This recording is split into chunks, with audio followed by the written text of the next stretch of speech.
Assalamualaikum warahmatullahi wabarakatuh. Sahabat matematika, semoga semuanya selalu sehat dan terus bersemangat belajar matematika. Kali ini masih bertemu dengan Musyawarah Guru Mata Pelajaran MGMP Matematika SMP Kota Tangerang. Akan membahas tentang materi matematika kelas 8, koordinat kartesius. Kompetensi dasarnya adalah 3.2, menjelaskan kedudukan titik dalam bidang koordinat kartesius yang dihubungkan dengan masalah kontekstual. 4.2, menyelesaikan masalah yang berkaitan dengan kedudukan titik dalam bidang koordinat kartesius. Pada video pembelajaran sebelumnya, sahabat matematika telah memahami tentang posisi titik terhadap sumbu X dan terhadap sumbu Y, dan juga memahami letak titik di kuadran pada bidang koordinat kartesius. Nah, kali ini sahabat matematika diharapkan dapat menggunakan koordinat kartesius untuk menentukan posisi titik terhadap titik asal dan menentukan posisi titik terhadap titik tertentu. Dalam keseharian kita, tentu sahabat matematika pernah menggunakan peta atau denah suatu lokasi seperti yang terlihat pada gambar. Misalnya, sahabat matematika sedang berada di Masjid Raya Al-Azom Kota Tangerang dan akan menuju ke Taman Prestasi. Maka, sahabat matematika dapat menentukan posisi Taman Prestasi terhadap Masjid Raya Al-Azom. Demikian juga misalnya kita sedang berada di hotel yang terlihat pada denah lokasi sebelah kanan akan menuju ke tempat acara yang bergambar biru, maka kita dapat menentukan posisi tempat acara terhadap hotel. Nah, sahabat matematika, posisi suatu tempat terhadap tempat yang lain ini akan bisa dipelajari dengan menggunakan sistem koordinat kartesius. Yuk kita simak bersama.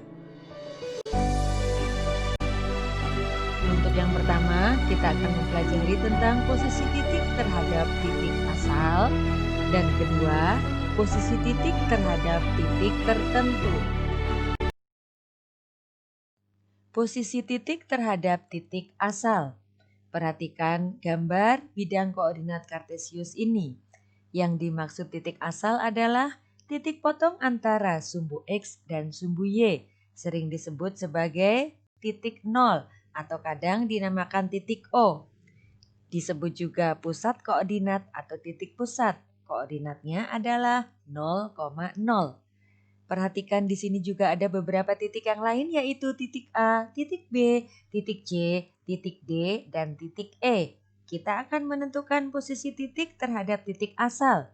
Ini berarti bahwa titik asal sebagai titik acuannya.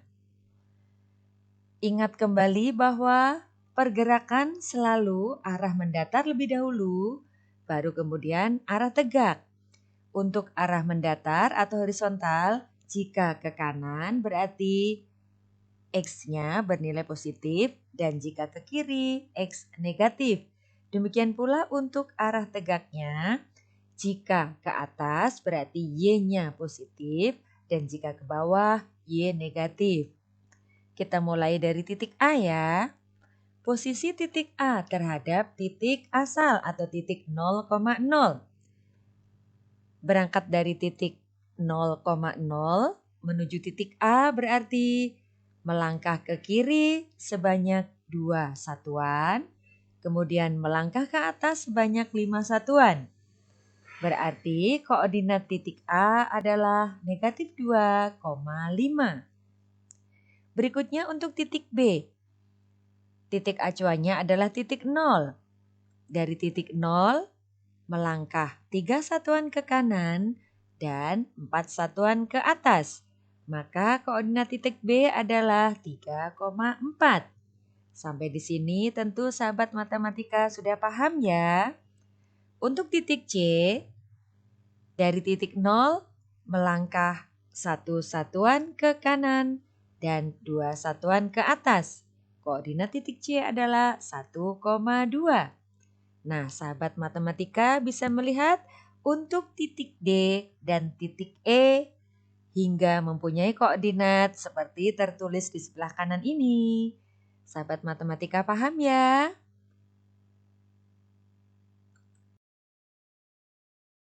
Selanjutnya, posisi titik terhadap titik tertentu. Di sini tertulis titik tertentunya adalah A, B. A adalah nilai X atau absis dan B adalah nilai Y atau ordinat. Titik tertentu ini adalah sembarang titik yang terletak pada bidang koordinat kartesius. Sahabat matematika, perhatikan kembali ada beberapa titik yaitu titik A, B, C, D, dan E dan juga titik O atau titik 0,0.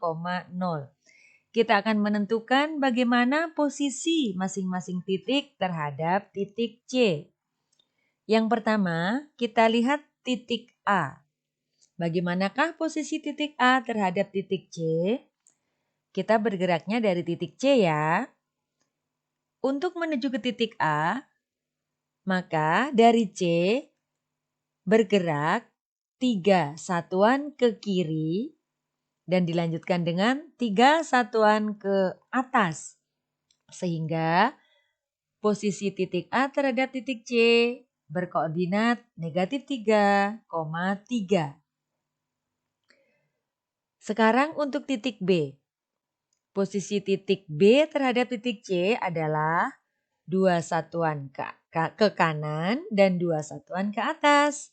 Maka koordinat titik B terhadap titik C adalah 2,2. Nah, untuk titik C tidak ada ya.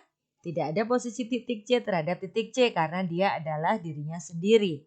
Kita lanjutkan dengan titik O yang berkoordinat 0,0. Bagaimana posisi titik O terhadap titik C? Kita bergeraknya dari titik C menuju ke titik O atau titik 0,0. Titik C untuk ke titik O, maka harus bergerak 1 satuan ke kiri dan dilanjutkan dengan 2 satuan ke bawah. Sehingga koordinat titik O adalah negatif 1, negatif 2. Ingat ya, ini adalah posisinya terhadap titik C. Nah, dengan cara yang sama sahabat matematika tentu bisa menentukan posisi titik D terhadap titik C dan juga posisi titik E terhadap titik C. Mudah ya sahabat matematika? Sekarang mari kita pahami contoh soal berikut. Perhatikan gambar bidang koordinat kartesius yang telah memuat beberapa tempat yaitu toko buku, balai kota, kampus, stasiun, dan apotek. Tentukan koordinat tempat-tempat pada gambar dengan titik acuan yang diberikan sebagai berikut. A. Posisi toko buku terhadap apotek. B. Posisi kampus terhadap stasiun. C. Posisi balai kota terhadap toko buku. D. Posisi apotek terhadap kampus. Dan E. Posisi kampus terhadap apotek. Yuk kita lihat penyelesaiannya. A. Posisi toko buku terhadap apotek. Maka yang menjadi titik acuan adalah apotek. Dari apotek menuju toko buku adalah 8 satuan ke kiri, 5 satuan ke atas. Jadi posisi toko buku terhadap apotek berkoordinat negatif 8,5. B. Posisi kampus terhadap stasiun. Titik acuannya adalah stasiun. Dari stasiun untuk menuju ke kampus, 7 satuan ke kanan, 8 satuan ke atas. Jadi, koordinat kampus terhadap stasiun adalah 7,8. Nah, sahabat matematika tentu sudah memahaminya ya. Sahabat matematika bisa melanjutkan untuk nomor C, D, dan E.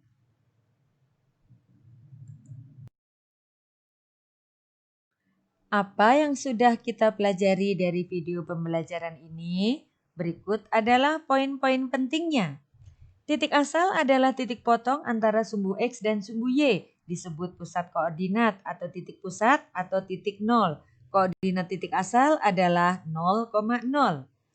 Untuk menentukan posisi suatu titik, misalnya titik A berkoordinat X, Y terhadap titik asal, gunakan titik asal sebagai acuan, kemudian melangkah menuju ke titik A. Langkah awal selalu arah mendatar atau horizontal. Jika ke kanan, berarti X bernilai positif. Jika ke kiri, berarti X negatif. Langkah berikutnya adalah arah tegak atau vertikal. Jika ke atas, maka Y bernilai positif. Jika ke bawah, maka Y negatif. Untuk menentukan posisi suatu titik, misalnya titik A, X, Y terhadap titik tertentu A, B, gunakan titik A, B sebagai acuan, kemudian melangkah menuju ke titik A. Langkah selanjutnya selalu arah mendatar lebih dahulu, baru kemudian arah tegak. Sekarang saatnya berlatih. Sahabat matematika, perhatikan gambar bidang koordinat Kartesius di samping. Gambar ini menunjukkan aliran sungai yang melewati beberapa titik pada bidang koordinat. Coba sebutkan 5 koordinat titik-titik yang dilalui oleh aliran sungai tersebut. Kemudian sebutkan titik-titik yang dilewati aliran sungai yang berada pada kuadran 1, kuadran 2, kuadran 3, dan kuadran 4. Sebutkan koordinat titik A, B, C, dan D terhadap titik G. Dan sebutkan koordinat titik E, F, G, dan H terhadap titik J. Semangat mengerjakannya ya sahabat matematika. Materi pada video pembelajaran ini juga dapat dipelajari di buku Matematika SMP MTS kelas 8 semester 1 dari Kementerian Pendidikan dan Kebudayaan Republik Indonesia tahun 2017. Mathematics is all around us. Matematika selalu ada di sekitar kita. Selamat belajar sahabat matematika. Sampai jumpa pada pembelajaran matematika lainnya. Semoga bermanfaat. Assalamualaikum warahmatullahi wabarakatuh.